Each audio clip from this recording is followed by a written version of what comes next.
تعرفي ان انا كنت زيك بالظبط ومفكره ان السمك يا اما مشوي في الفرن يا اما مقلي في الزيت، لغايه ما عرفت الطريقه دي بدون شوي وكمان بدون دخان وبدون ولا نقطه زيت.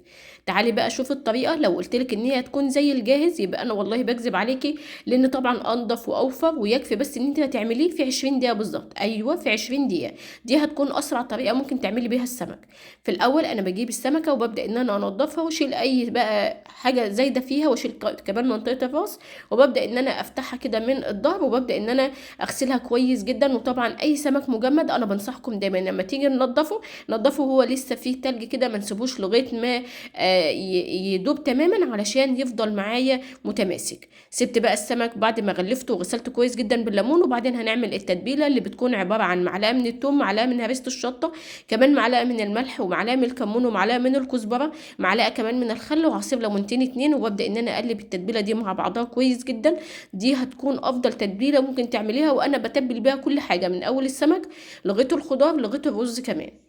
باخد بقى معلقه صغيره على كل سمكه وببدا ان انا اتبلها وبسيبها على جنب لغايه ما تشرب التتبيله على مهلها جدا. هكون في الوقت ده حضرت بقى الخضار اللي احنا محتاجينه. انا محتاجه حبه بطاطس واحده، وطبعا ممكن تضاعف الكميه، وببدا ان انا اقطعها لشرايح تكون وسط، وعليها بقى بضيف عليها ميه وكمان معلقه من الخل. هحتاج كمان لبصلايه واحده بس قطعتها لمكعبات تكون صغيره بالشكل ده. هحتاج لقرن واحد من الفلفل الرومي، ولو عندك فلفل الوان ممكن تستخدمي كمان حبه طماطم واحده. قطعت الطماطم بتاعتي لمكعبات تكون صغيره بالشكل ده. سبتهم بقى على جنب، وهجيب هنا قطعه من ورق السلوفان، قطعه صغيره زي ما انتم شايفين، وببدا ان انا اعملها وبقفل عليها، بقفلها على السمكه بالشكل ده كاني بعمل طبق بالظبط. سهله جدا ومش بتحتاج لاي وقت ولا كميه سلوفان كتير. في طاسه بقى على النار فيها نص معلقه او معلقه زي ما انتم شايفين كده من السمنه او الزيت، ممكن لو عندكم زبده كمان هيكون افضل وافضل. نزلت بالبصله ومش عاوزاها تاخد اي لون خالص، مجرد ما تدبل ننزل بالفلفل. مجرد كمان ما الفلفل بيبدا ان هو يدبل معايا بنزل بالطماطم. مش محتاجه ان انا اضيف اي توابل لان انا اصلا ضايفه كل توابل السمك على التتبيله، فهاخد معلقه صغيره من التتبيله واضيفها على الخضار. كده الخضار بتاعي بقى جاهز معايا بالشكل ده. هجيب بقى السمك اللي انا متبله اصلا، وببدا ان انا اضيف عليه معلقه كبيره كده من الخضار اللي احنا سويناه او ادينا له بس تتبيله، وببدا ان انا اوزعها على السمك. وفي الوقت ده شغلت الفرن بتاعي على درجه حراره 200 ومشغله من تحت بس 20 دقيقه بالظبط بيكون جاهز معانا.